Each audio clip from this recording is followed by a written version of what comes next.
Gerai, džiaugiamės sugrįžę į didžiausią sporto verslo konferenciją Sportbiz. Kaip jaučiatės jūs? Labai gerai. Laukit, nesulaukit, ar ne? Džiaugiamės taip pat turėdami šioje scenoje ir e-sporto pranešėją. Šį kartą kalbėsim apie sportą, kuris prailgina, kaip sako, gyvenimą bent 10 metų. Tai norim pakviesti, jau esam pakvietę mūsų dalyvius, Ramūną Grušą, SEB Arenos vadovas, Lietuvos teniso sąjungos prezidentas. Ir Vytautas Bartulis, teniso namai bendrai kūrėjas ir vadovas. Sveiki.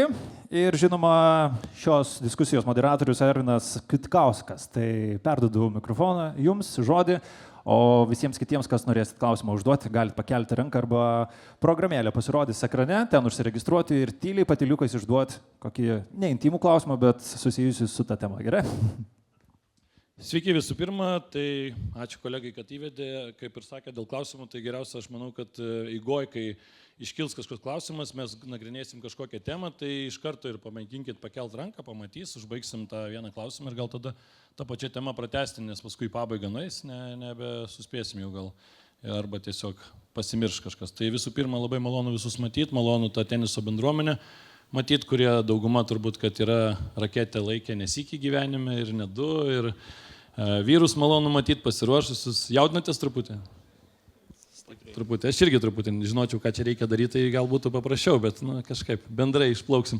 Tai gal aš tada irgi prisėsiu, žinot, kas čia tokie, Ramūnas Grušas. Pristatys save galbūt šiek tiek vėliau truputį, federacijos prezidentas ir taip pat SEB Arenos vadovas. Ir labai malonu matyti Vytautą, kuris yra didžiulis, aš manau, kad Lietuvos teniso toksai kaip ir žmogus neapdainuotas, gal sakykim taip, nes įkūręs tokią vietą, kurioje visą laiką malonu visiems būti. Aš dar pradžiai šiek tiek dar laiko užimsiu, pasakysiu, kad abiejų esu klientas. Pas Ramūną žaidžiu tenisą ir dukrą atvedęs esu treniruotis, o pas Vytautą irgi užsiregistruoju žaist ir stengiuosi malonumą gauti, bet dažniausiai būna kančia, žinok, daugiau, nes, pats žinai, tie pralaimėjimai. Su kančia ateina ir malonumas. Jo, tu pats žinai, daug eini, tai viską ten išmanai. Tai ačiū vyrai, kad susirinkot ir gal pačioj pradžioj, Ramūnai, apie save šiek tiek, apie savo veiklą, tokį kaip įžanginį žodį, o tada jau pereisim prie tų tokių sunkesnių klausimų. Tai sveiki visiems, ačiū Ervinai, malonu Vytautai šiandien bus diskutuoti su tavim. Tai tikriausiai, kaip jau Ervinas pristatė, tai galbūt per daug aš nesikartosiu, bet to, kad tenka koordinuoti Lietuvos teniso sąjungos veiklą, SEB Arenos veiklą, tai prie SEB Arenos mes dar turime, kaip žinia, ir Vilniaus teniso akademija, kurioje sportuoja per 700 vaikų. Tai tenka prisiliesti ir prie vaikų ugdymo ir trenerių edukacijos. Tai matyt, kad nėra tik vadybiniai dalykai pas mus, mes giliau matom tą visą veiklą ir teniso perspektyvą ir potencialą.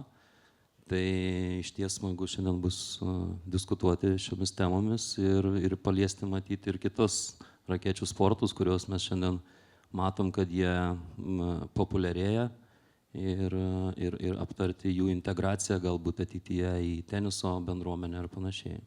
Vytautai, pradėjo gal nuo teniso namų, kaip apskritai atsirado idėja, kad tu esi vis tiek iš ten daugeliu teniso žmonių pažįstamas, o kas galbūt nėra taip smarkiai susidūrė su tenisu, sužinos, kas apskritai yra teniso namai, kokia buvo idėja pačioj pradžioj, prieš 14 metų, ar ne? Atsidarė? 15 jau, liuks. Jo, tai tiesiog buvom du draugai, mylintis tenisą, tačiau neturėjome vietos, kur žaisti, varžytis, norėjosi bendruomenės. Ir prieš 15 metų tiesiog sukūrėme, kaip tais laikais buvo įprasta, portalą, pradėjome dėti informaciją, važinėjom po Lietuvą, fotografavom kortus ir padarėm pirmąjį turnyrą ir pamatėm, kad visiems labai patiko, net nebuvo klausimų, ar darysit, tiesiog klausėm, tai kada kitas. Ir pradėjome tos turnyrus daryti ir tai taip augom ir visą laiką darėm tarsi savo, tarsi bendruomenė aplink save. Ir labai smagu, kad ta mėgėjų bendruomenė taip pat ir išaugo iki dabar beveik 7,5 tūkstančio tų teniso entuziastų. Tai ačiū už tą tokį pristatymą gražų. Mylim šitą sporto šaką, tačiau labiausiai išmanau ir esu tam mėgėjų pasaulyje iš tikrųjų ir visą laiką žaviuosi ir stengiuosi palaikyti, ką daro federacija, bandydama tą sportą vystyti iš profesionaliosios pusės, ugdyti vaikus, padėti profesionalams atsiskleisti ir panašiai. Aš manau, kad iš tikrųjų tos dvi sritis labai yra susijusios, gal ir patys galėsit, ar ne, ypatingai turbūt Ramūnas, masiškumas visgi, ar ne, kuris ateina dalinai ir iš Vytauto pastangų ir kitų žmonių, ar ne, jisai yra dažnai vis tiek susijęs ir mes matom, kad per pastaruosius keletą metų, 14 turbūt metų labai smarkiai pakito, ar ne, teniso populiarumas. Kaip tavo, Ramūno, akimis vystėsi tenisas Lietuvoje per tą tokį laikotarpį? Tai be abejonės tikriausiai mes visi matome ir pritarsime bet kuriai minčiai išsakytai, kad teniso populiarumas tikrai yra išaugęs ir ypatingai jis pradėjo kilti, kaip mes sakome, naujoje teniso eroje nuo pergalės prieš Didžiąją Britaniją, kai mūsų vyrai laimėjo Daviso taurės mačą. Tai buvo didelis pakilimas Lietuvos tenise, bet dar galbūt prie to, kad Vytautas minėjo, kad yra tas mėgėjų tenisas, tai be abejonės čia yra didžiausia masė žaidžiančių ir propaguojančių sportą, mylinčių ir palaikančių tos pačius vaikus, profesionalus. Bet reikėtų paminėti, kad tenisas neužsibaigia tik profesionalais ir seniorais ar mėgėjais, bet tenisas taipogi vienyje ir neįgaliųjų tenisą, paplūdimio tenisą, kadangi jie yra teniso šeimoje. Ir kaip, tarkim, šiandien mes turime SEB arenoje Baltijos šalių neįgaliųjų čempionatas tauriai laimėti.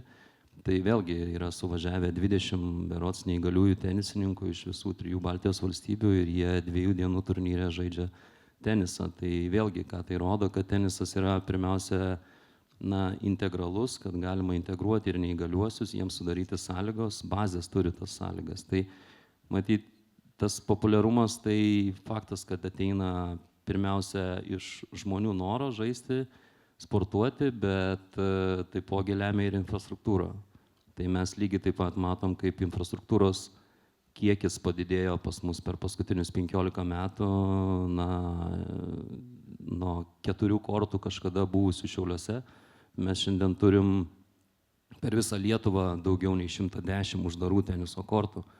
Bet kas įdomu, žaisti vis tiek nėra kur, ar ne, nes gaunasi, kad žmonės tiek plėtojasi ir tiek vejasi, ar ne, tą visą, kad vis tiek užima visus, ar ne, dabar turbūt poreikis dar didesnis yra. Tai taip, be abejonės ir todėl ir matosi ta plėtra ir verslas toliau investuoja į teniso kortų statybas, kiek man žinoma planuojama ir kitais metais atsidaryti teniso kortai. Tai visi šitie dalykai yra visos dedamosios, kurios verčia tą sportą toliau vystytis ir būti jam populiariam. Ir mes matyt jau artėjam prie Europos standartų, kai tenisas yra tiesiog norma ir žmonės tai supranta kaip ne tik sportą, bet ir kultūrą tam tikrą prasme. Mėgėjų tenise mes matom daug žvaigždžių dabar, ar ne, populiaru, ten tie visi instagraminiai postukai, matom daug ateinančių kitų sporto šakų atstovų, kurie pabaigė ar ne savo profesionalias karjeras, ten futbolas, krepšinis ir taip toliau. Čia turbūt irgi yra dalinai tokia marketinginė niša, kurią stengiatės išnaudoti, ar ne, nes tas žmogus, kuris turi, sakykime, daug sekėjų, ar ne, yra populiarus visuomeniai, jį matyti raketinių sporto šeimoje, ar ne, jį yra smagu ir tai yra dalinai populiarinimas šios sporto šakos. Vienareikšmiškai, manau, kuo daugiau žinomų veidų išbando sportą, tuo tam sportui geriau. Ir mes stengdamiesi reklamuoti, auginti savo turnyrus, ieškome tokių žmonių ir kartais specialiai, jos dar pareklamuojam, parodom, kaip smagu, kad jie žaidžia. Tai manau, turbūt irgi kalbėsim apie padelį, tai galbūt ir padelio viena iš sėkmių buvo, kad kažkaip gavosi, kad labai daug tų tokių atpažįstamų veidų pradėjo bandyti tą sportą ir tą bangą tik pastiprino, nes tai tapo tiesiog madinga nusifotografuoti su raketė, gal net neturint to tikro mačo, bet tiesiog pabandyti pažaisti ir štai jau tu esi vienas iš tų. Ramūnai, ir teisinga, kad žmonės kartais bando dabar priešinti, atrodo, tenisą, padelį ar ne, ar čia vis tiek yra, kaip sakyti, vienos šeimos atstovai ir nereikia jų jau taip jau vienas nuo kito kažkur tai ginti į šoną. Tai jo, matyt, čia pas mus Lietuvoje apskritai sporto politikoje yra jau tradicija tapusi priešintis vieni prieš kitus ir įrodinėti, kas yra geresnis, stipresnis ir panašiai, bet matyt, pirmiausia, tai aš norėčiau palinkėti mums visiems tai nesipriešinti, o bendrauti ir bendradarbiauti, dėl to, kad mes matom tikriausiai visi ir žinome, kad puikiai gali bendrauti padelis ir tenisas ir, tarkim, Italijos teniso federacija, Britanijos teniso federacija, prancūzai, vokiečiai, olandai. Tai yra išsivysčiusios teniso šalis, kurios yra pervadinusios netgi savo teniso federacijų pavadinimus, tarkim, Italijos teniso ir padelio federacija tapusi ir jie puikiai dirba kartu, vieni kitiems padeda, kadangi, matyt, vis tiek reikia pripažinti, kad tenisas turi šimtmečio tradicijas ir visą know-how, kaip reikia daryti tą sistemą kurti. O padelis, matyt, ypač Lietuvoje yra šviežias tas sportas, kuris gimsta, smagu, kad jį verslas irgi palaiko ir stato kortus, nes tai veda prie to populiarumo ir žmonių užimtumo. Tai aš manau, kad čia yra smagu, kad žmonės randa, kur sportuoti, ką sportuoti, o aš tikiu, kad ateis laikas, kai padelio bendruomenė, ypač žmonės, kurie investuoja į kortus, supras, kad reikalinga kažkokia sistema, tvari sistema, tam tikra varžybų sistema, tam tikras ugdymas kažko, trenerių, sportininkų, galbūt vaikų, varžybų sistemos. Tai, aš manau, kad galbūt turėtų pagalvoti apie tos visos sistemos, ekosistemos sutvarkymą. Tai... Čia turbūt geras pavyzdys gali būti krepšinio dalykai, ir ne 3 prieš 3, ta pati pradžia buvo tokia sunki, irgi atrodė, kad čia vos nereikia konkuruoti, paskui jau kaip ir daugiau mažiau į vieną šeimą nuėjo, tai aš manau, kad kažkada gal ir čia tas atsitiks. O kaip apskritai, Vytautai, padelio dabar irgi turnyrus turbūt organizuojat? Kaip tas skirtumas, turbūt iš mėgėjo perspektyvos žiūrint, padelis yra, tą turi pliusą kažkokį, kad tu gali atėjęs kažką jau padaryti, tenise laiko reikia, bet kas žaidžia tenisą turbūt vis tiek ir žais tenisą visą laiką. Jo, tokių perbėgančių iš teniso į padelį turbūt yra vienetai. Pažiūrėjau mūsų statistiką, tai kas 10 teniso namų narys žaidžia ir padelį. Bet ir padelį, ar ne?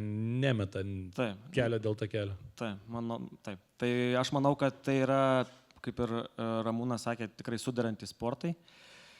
Apie susipriešinimą yra tas, mes kolektyve, kadangi darom ir tos turnyrus, tokį kartais pažaidžiam tą tokį, kas čia geriau, ar Androidas, ar iPhone'as, ar ne, arba tas pavyzdys snieglentės ar slidininkai, kaip ir nuo to pačio kalno čiuožiam.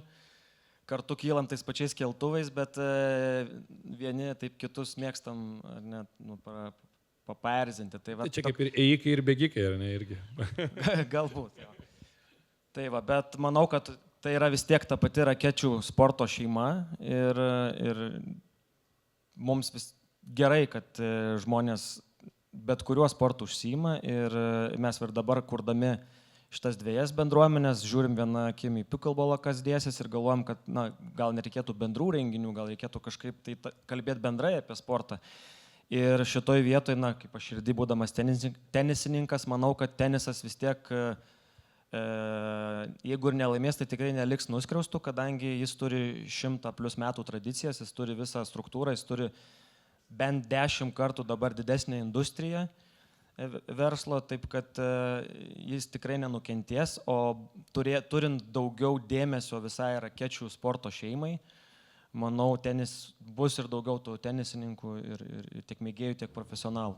Aš manau, kad čia dar reikėtų matyti labai aiškiai suprasti, apie kokią mes perspektyvą ir kaip kalbam, kadangi visgi sportas tai yra apie kažkokį siekį rezultato, galų gale medalių, tai matyt, čia yra svarbus momentas, kad padelis šiandien yra pasauliniu mastu, nėra olimpinė sporto šaka. Šiuo atveju netgi Lietuvoje padelio federacija, aš kiek suprantu, nėra net pripažinta įstatymo prasme kaip federacija galinti ten atitinkanti tam tikrus reikalavimus, neturi antidopingo kodekso ir taip toliau. Daug yra formalių dalykų, kurie, jie privalomi tam, kad tu galėtum įvystytis pasauliniu mastu ar šalies mastu. Tai taip, kad čia yra dar ilgas kelias, Tai todėl kažkaip čia bandyti sakyti, kad padelis kažkur nugalės ar kažką, tai nėra prasminga iš principo, nes nėra čia lenktynės tikriausiai. Taip, tai kaip ir čia turbūt šitoje konferencijoje, ar ne, visi susirenka dalinai irgi paklausyti, susirasti naujų pažinčių, kažkokių tai kontaktų užmėgsti, ar ne, tenisas, skvošas, badmintonas, visos tos sporto šakos, ar ne, jos irgi dažnai buvo laikomas ar tokiomis kaip ir naujų pažinčių, verslo kažkokių sandorių vietos, ar ne, ar likę dar tie dalykai, ar tai jau toks labiau stereotipas, kaip manot?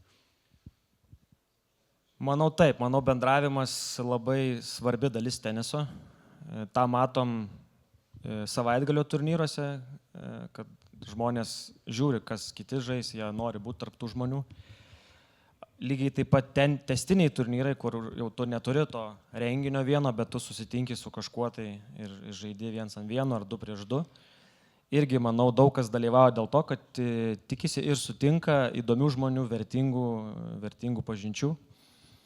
Tai teniso bendruomenė buvo, manau, ir tikrai bus ta, drįsčiau pasakyti, prestižinė, tokia nišinė žmonių bendruomenė ir dalis ir eina tą sunkų kelią, moka brangias treniruotės, pusmetį metus, kol galiausiai gali žaisti tuose turnyruose, kad papultų tarp tų žmonių. Tai taip, manau, tai svarbi sporto dalis ir labai smagu, kad taip. Bet aišku, reikia paminėti, čia apie skvošą užsiminė Ervinai, tai mes Sebarenoje turime skvošo kortus, be ne vienintelį Vilniuje, jeigu klystu kažkas pataisys, bet turime 4 skvošo kortus, tai mes čia irgi matom per paskutinius 2 metus tikriausiai didelį augimą šios sporto šakos. Tai, matyt, sakyčiau, 30-40% paaugo kiekis žmonių žaidžiančių skvošą. Tai ką tai reiškia, kad, matyt, tai lemia, kad vėlgi žmonės ieško tos įvairovės, ieško to kontakto, galimybės kaip pažaisti galbūt su bendradarbiu ar turėti galbūt susitikimą ir aptarti tam tikrus dalykus būtent sporto metu. Mėgėjų teniso klubai, ar ne, irgi yra populiarus dalykas, irgi tai yra toks bendruomenės dalis. Man labai įdomu, čia man atrodo šitoj vietoj gal kažkiek susiliečia būtent mėgėjiškas sportas su profesionaliu, nes, sakykime, ar ne, mėgėjų, aš taip įsivaizduoju, klube yra žmonės, atsiveda savo vaikus, šeimos, ten būna visokie, ar ne, tie tokie ir socialiniai vakarai ir vaikai pamato, ar ne, irgi užsimano, nori sportuoti, nori to gero laiko ir čia turbūt ypatingai ta niša, kuri gali jungti tą mėgėjų ir profesionalų pasaulį, nes paskui tie jaunuoliai ateina ir jie bando siekti kažkokių tai aukštumų. Aš manau, čia Ramūnas turėtų ką pakomentuoti apie klubus kalbant, bet aš taip drįsčiau sakyti, kad Lietuvoje kaip tik ir nėra tos teniso klubų kultūros, kaip jinai įprasta tenise. Mes ir bandom daryti jau 8 metus klubų čempionatą ir jo augimas galėtų būti didesnis. Plus matom, kad žmonės nėra linkę būti savo klubuose, žaisti savo klubuose, kas dažniausiai yra ir fizinė bazė, o tai yra tiesiog teniso bendruomenė ir mesgi žaidžiam visur, ne? Ir Kaune panašiai žmonės ir tų klubų procentaliai nėra daug. Tai čia Ramūnai, ką sako statistika iš federacijų? Ne, tai manot, apie klubus, kaip mes kalbam, tai vėlgi yra skirtingo tipo klubai. Tai jeigu mes teniso prasme įsivaizduojam klubą, tai matyt ne vienas esam buvę Ispanijoje ar Italijoje ir panašiai, tai ar Anglijoje, tai klubas jis yra kitos reikšmės klubas, nei mes Lietuvoje šiandien suvokiam ir turime. Turi savo kortus, turi visą infrastruktūrą. Savo kortus, turi savo narius, kurie švenčia gimtadienius, turi bendrus sekmadienius, skaito laikraščius prie kavos, ten turi tradicijas ir panašiai. Tai yra visai kito supratimo šitos tradicijos ir ilgaamžės jų tradicijos. Bet matyt, mes vis tiek dar einam iš paskos šitiems dalykams ir tie klubai kūrėsi, jie vienareikšmiškai kūrėsi ir manau, kad ateis laikas tokio tipo klubams Lietuvoje. Jų užuomazgos yra, o čia aišku yra vienas svarbus dalykas, kodėl mes šiandien taip greitai negalim pasiūlyti tokio klubo koncepto, kuris turi savo kortus, savo bendruomenę ir gali vystyti tą veiklą, tai matyt tas finansinis resursas, nes visgi, tai yra kaštai, kuriuos klubas turi generuoti, nes matyt, jisai negali būti kažkokiem tai minusai ir panašiai. Tai čia taip, kad pas mus šiandien klubai, na, jeigu Lietuvos teniso sąjunga vienyje per 50 klubų, pavadinkime, ir jie yra klubai, kurie turi savo statusą, turi savo narius, savo veiklą, tai vėlgi, kokio jie lygio yra ir kokio jie potencialo ir tvarumo, čia yra jau sekantis klausimas, galbūt klube yra 10 vaikų, 2 treneriai ir jie turi įsteigę klubą ir jie nori būti teniso sąjungos nariais ir jie yra klubas. Bet yra tikriausiai, iš tų 50, matyt, reikia pasakyti, kad 80% klubų yra mėgėjiško, sakykime, teniso, entuziazmo, sukurti klubai ir darantis tą savo veiklą, žaidžiantis pas Vytautą teniso namuose ar kitose turnyruose. Ir vėlgi, tai yra bendruomenė, kuri vienijasi. Tai čia, matyt, yra laiko klausimas, kada ateis kažkoks pokytis ir tam tikra mada iš tų pavyzdinių mūsų teniso valstybių. Kalbant apie teniso tokius skaudulius, turbūt pastaruoju metu vienas iš didžiųjų yra tai, kad nepavyksta Lietuvoje organizuoti teniso turnyrų, kurie jau buvo pradėti ir jau buvo įgavę pagreitį. Mes turbūt apskritai svajojam kažkada pamatyti ir gal štai Twinsbet arenui, Kauno Žalgirio arenui ir panašiai tą didįjį turnyrą. Kiek yra realu grįžti tą taką ir kiek realu kažkada apskritai pamatytas didžiasias žvaigždės teniso Lietuvoje, kaip matom, nežinau, krepšinio, futbolo žvaigždės atvažiuoja ir taip toliau.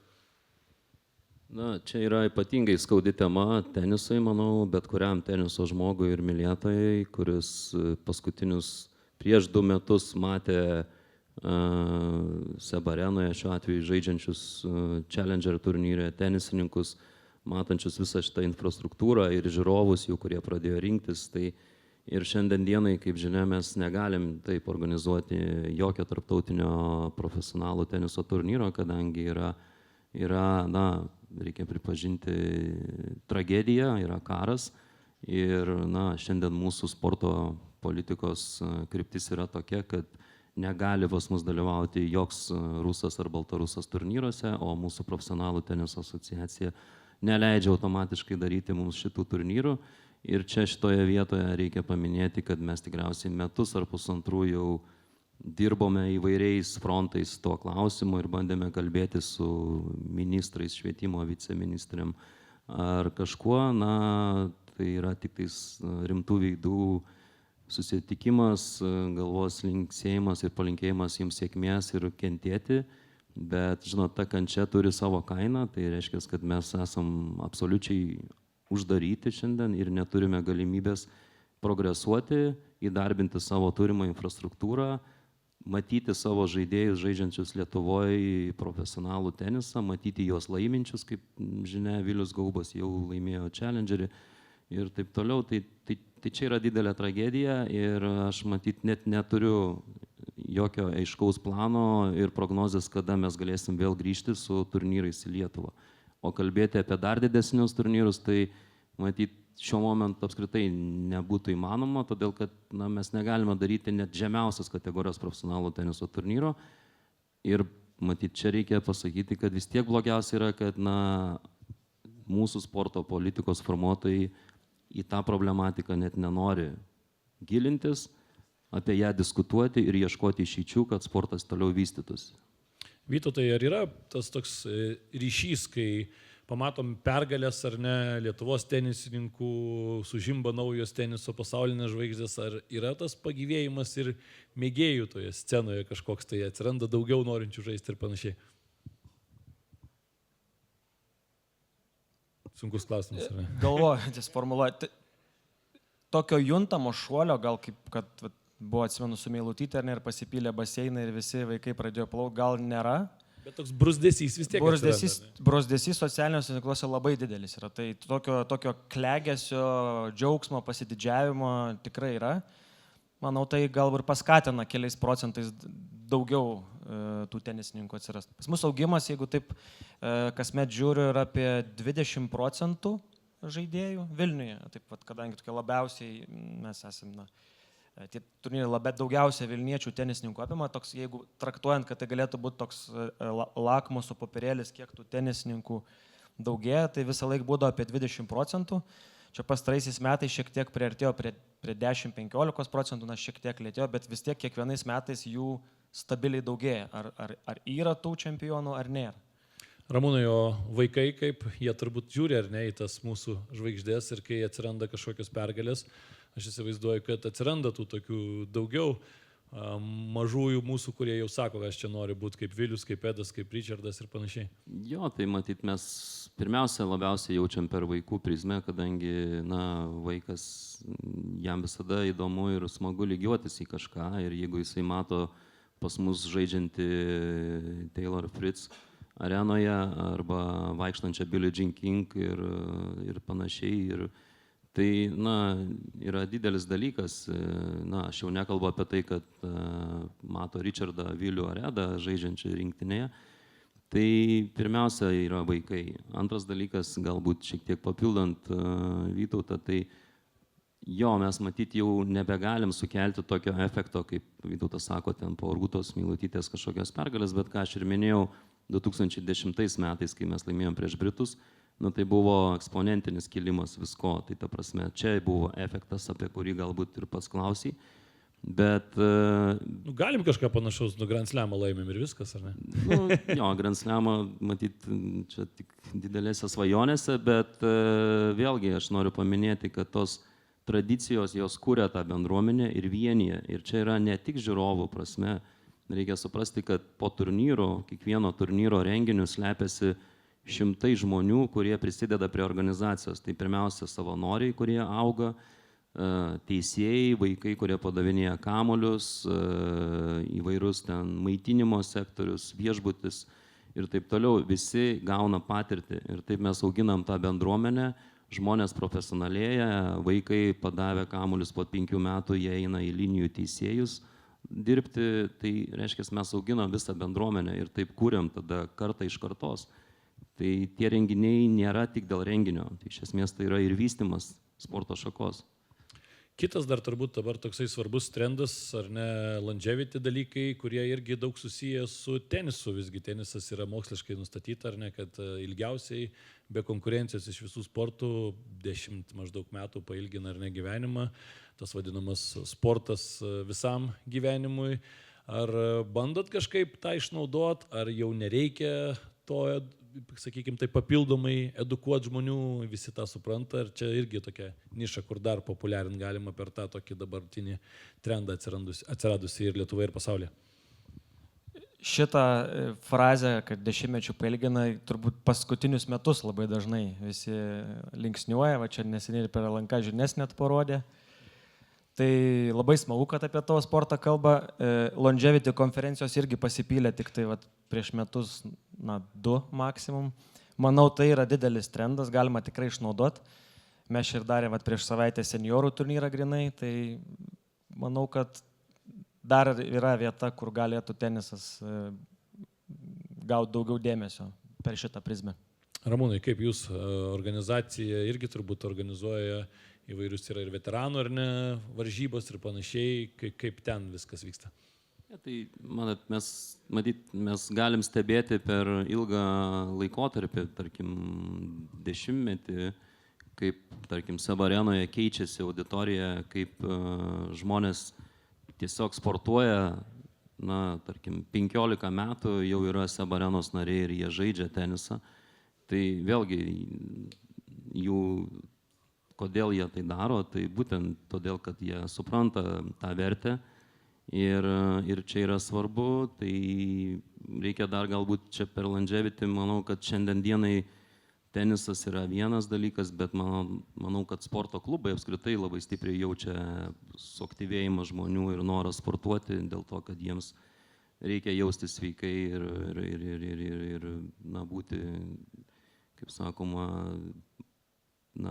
sveikiems žmonėms. Ir ta psichologinė turbūt sveikata, ar ne, kur ateini, stresą numalšini, pasineri šiek tiek į tą kitą pasaulį, dažniausiai, kai mėgėjai ar ne, ar tie patys profesionalai, jie galbūt labiau orientuoti į rezultatą, mėgėjai, irgi nori laimėti, bet dažniausiai vis tiek pagrindinis turbūt tikslas yra tiesiog šiek tiek patraukti savo mintis nuo to šiuolaikinio pasaulio ir kasdieninio streso. Gal ir tai, bet ką aš matau, kad labai daug azarto pas tenisininkus ir nors ir ateina pasižaisti, visą laiką nori laimėti, kaip tik irgi vakar diskutavom, mes čia esam paleidę tokį iššūkį, testinio turnyro tipas, skirtas pasivaržyti dėl smagumo, tarsi treniruojantis, bandant lavinti tą varžybinį raumenį tokiu būdu, turint tų tokių varžybinių mačų, bet ne dėl pirmos vietos, ne dėl prizų, ne dėl finalų, bet tiesiog, išbandyti savo jėgas. Tai azarto nemažiau nei tikram turnyre. Žmonės rašo, nori laimėti čia, kodėl neišeina čia, man čia 4 vietą, dabar 3 noriu. Tai labai azartiški žmonės ir tenise labai svarbu tos pergalės. Ir labai didelis mūsų užklausų srautas susijęs su tuo, kad kodėl čia tas dalyvauja, ar čia tas, ar čia kaip čia nesusitrėm, žodžiu, noras laimėti yra milžiniškas. Ja, tai sportas apskritai yra apie rezultatą, apie varžymąsi, tai čia matyti irgi tame yra žavesys, kokiam tu lygiai bežaistumiai, tai čia susiję dalykai, prasme, tos pergalės ar pralaimėjimai ir emocijos, nuotaikos, tai manau, tuo ir žavus yra sportas. Toks gal banalus klausimas, bet kažkiek ir filosofinis, ko Vytautai tave išmokęs, pavyzdžiui, yra tenisas kaip žaidėjo, ne kaip organizatorius, kaip paties žmogaus korte?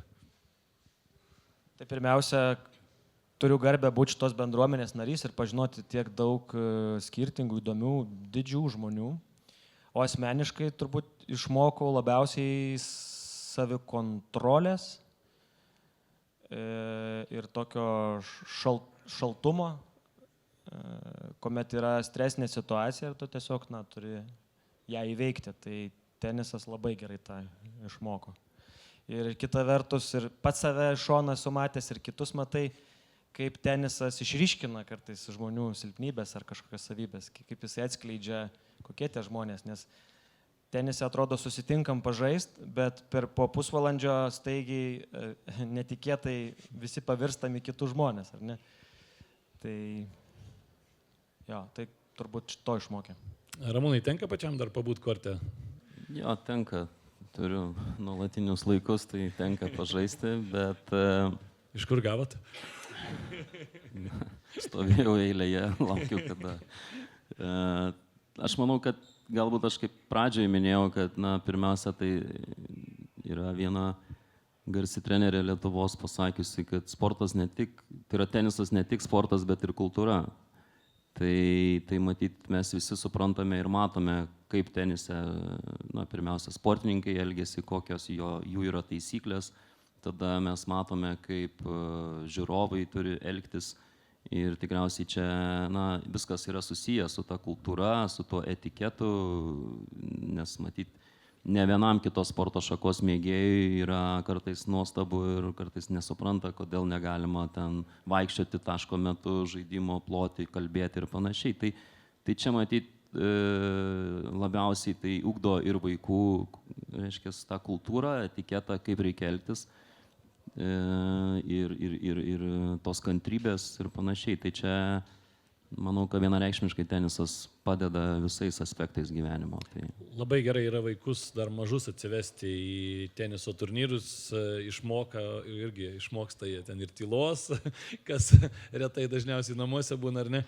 Aš dar labai norėjau vieną temą paliesti, kas irgi, man atrodo, tenisas yra pirmaujanti, galbūt net pasaulyje pagal lyčių lygybės aspektą, ar ne, nes mes žinom, kad tenise yra ir jau tas equal pay vadinamasis, ar ne, ir dabar matome, kad žiūrimumo lygis kai kada net kai kurių rungtynių, kai kurių mačų, ar ne, yra net didesnis moterų nei vyrų, ir tas turbūt žavesys yra perduodamas ir tuo pačiu ir į mėgėjišką tą, ar ne, ir į sportą, kad tu gali žaisti ir miksus, tu gali žaisti, tarkim, mėgėjų ar neturnyrose, žinom, kad tos jau tikrai geriausiai žaidžiančios moteris jau nori varžyti su vyrais, ar ne, ir juos ir ne tik varžosi, bet ir juos nugali, tai čia turbūt teniso turbūt vienas iš tokių irgi arkliukų, ar ne?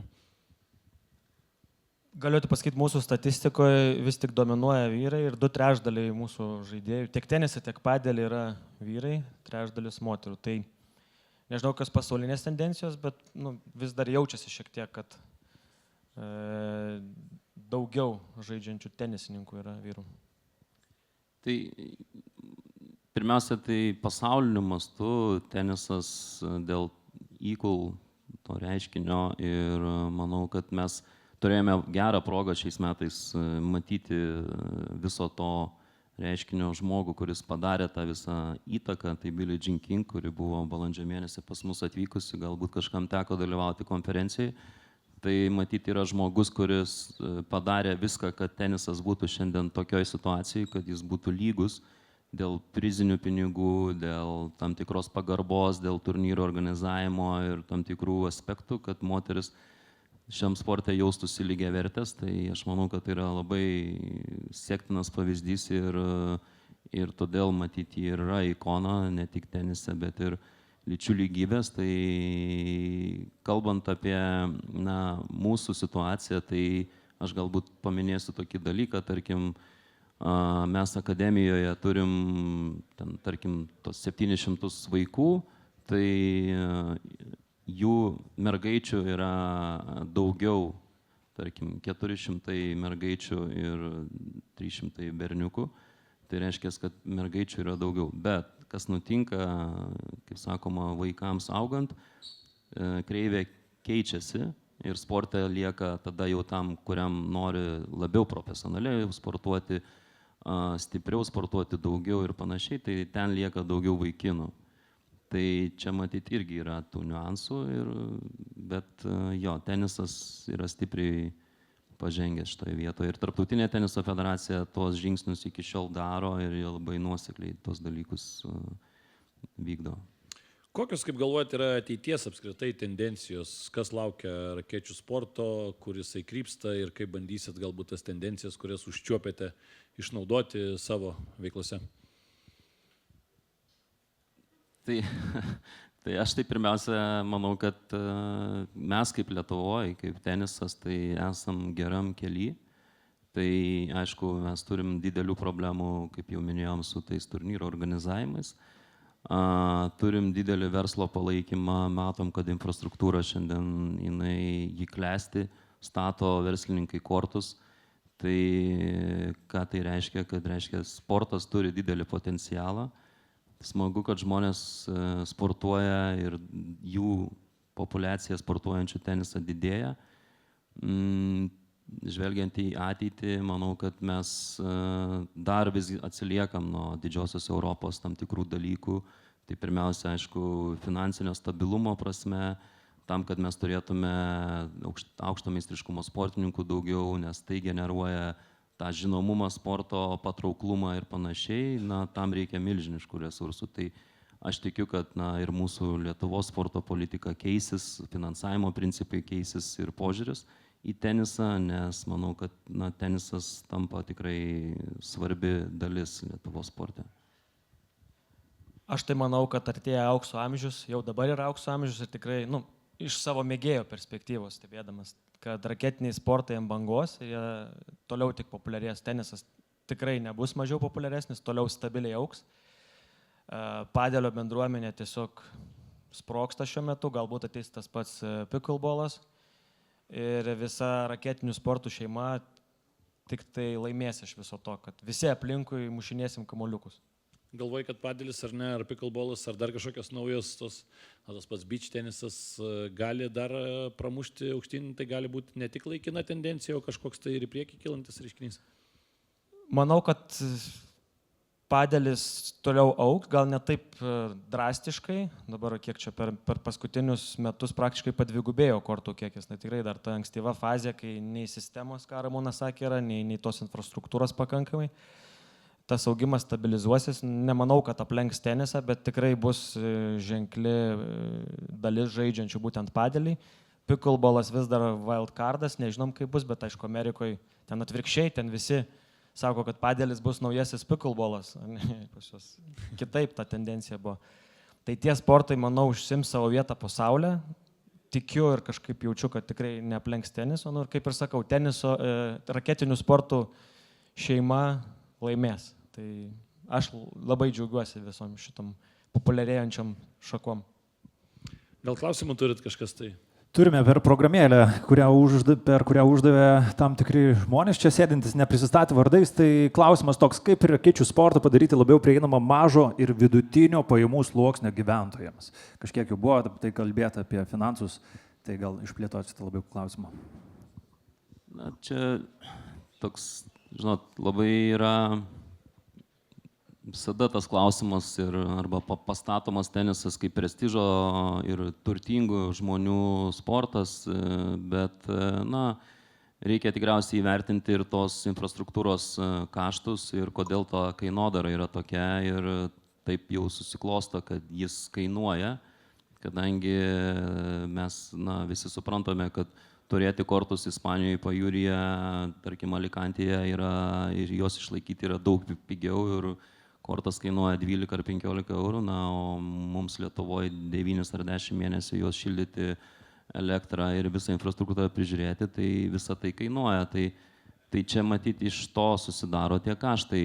Kaip padaryti jį prieinamą, na, tai aš manau, kad tai yra ne tik teniso sąjungos, sakykime, ar teniso bendruomenės problema, bet aš manau, kad čia turėtų, ką aš ir minėjau, sporto politikos formuotojai turėtų galvoti apie tuos žingsnius, kaip apskritai sportas, kad sportas bet kuris būtų prieinamas bet kuriam žmogui, ne tik tenisas. Tai tenisas galbūt vienas iš tų sportų, kuris galbūt brangesnis, galbūt ten daugiau reikia investicijų, bet aš manau, kad valstybė turi apie tai labiau pagalvoti. Žodžiu, politika. Atsakymą gavom, ne? Dar vienas. Ko reikia, kad turėtume bent po vieną stabilų ATP Top 20 reitingo žaidėją Lietuvę ar Lietuvę? To paties. Tai Politika. aš manau, kad pirmiausia, tai reikia nuoseklumo, kantrybės ir to tikėjimo. Tai sportuojančių vaikų turime, bazės turime, tai čia tiesiog reikia turėti kantrybės ir tikėjimo. Žinot, Prancūzijos teniso federacija yra galingiausia pasaulio teniso federacija ir paskutinius 20 berods ar 30 metų jie neturi Grand Slam čempiono. Tai čia nėra taip paprasta tenise padaryti tos čempionus. Iš vaizdo tik atrodo taip lengvai, ne?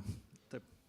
Aš dar tik pridėčiau, kad labai norėtųsi daugiau tokio solidarumo, nežinau, susivienijimo iš mėgėjų pusės. Aš kartais matau žaidžiantys tenisą ir turi pinigų ir kartais galėtų prisidėti, galėtų palaikyti, galėtų kažkaip padėti Ramūnui bėgti tą ilgą kelią ir auginti teniso naujas kartas, bet man atrodo, kad čia neišnaudota galimybė, nes procentaliai turbūt mėgėjų teniso yra daugiausia Lietuvoje, lyginant su kitom šalim ir jie tikrai aktyvūs, bet klausimas, ar jie tikrai palaiko profesionalų tenisą ir vaikų auginimą tiek, kiek galėtų. Tai kalbant apie padelį, klausimas dar vienas. Ar nebijot, jog padelį suvalgys tenisą ir ar matot tame išeiti? Nes populiarėja labai jau. Labai bijom, todėl ir kalbam, kad reikia draugauti. Susijungti. Taip, gal turite kažkas klausimų, tai praneš mikrofoną. Aš turėčiau tokį klausimą iš finansinės gal pusės, tai kiek SEB Arenai ir pačiam Vilniui kainavo surengti challengerius ir gal yra kokios strategijos, kad pasiekti kuo daugiau aukštesnio reitingo žaidėjų, ten top 150 ar top 100, pavyzdžiui, pritraukti į tą challengerį. Jo, tai tarkim, gerai, kalbėkime apie paskutinį įvykusį challengerį, tai beje, kuris laimėjo ATP Challenger turė kaip geriausio turnyro vardą Europos Afrikos žemynuose, kaip Vilniuje vykęs Vito Geralaičio taurį laimėti, tai šis turnyras mums kainavo, jo biudžetas buvo 320 000 eurų. Tai jeigu mes 110 berods yra 1000 eurų prizinis fondas, tai visa kita yra organizaciniai kaštai. Tai kadangi, kaip žinia, turnyre mes turime visus žaidėjus maitinti, apgyvendinti, teisėjus apmokėti, visą infrastruktūrą paruošti ir panašiai, tai tie kaštai, jie taip susidaro. Klausimas buvo, ar mes galim galingesnius turnyrus daryti? Pasikviesti aukštesnio rango žaidėjus, tai ATP organizacija yra sudėliojusi turnyrus pagal reitingo taškų kategorijas, tai jeigu tu organizuoji aukštesnio rango turnyrą, pas tave automatiškai atvažiuoja aukštesnio reitingo žaidėjai. Tai reiškia, jeigu mes organizavom jau 100 reitingo taškų vertės turnyrą, na, tai atvažiuoja apie tarp 200 ir 300 reitingo žaidėjai. Jeigu mes organizuotume 150 beros taškų ATP reitingo, tai pas mus jau atvažiuotų 100 žaidėjai. Tai čia priklauso nuo turnyro prizinio fondo ir reitingo krepšelio, kurį gauna. Tai čia be abejonės ir biudžetas čia auga.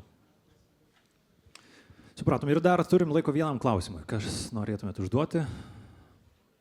Ne, nėra. Jeigu nėra klausimų, tai tada jau kaip ir baigiam ir tada turim laiko plojimams. Taip, tai dėkui šiam trio už diskusiją, tikrai įdomi buvo. Ačiū Jums.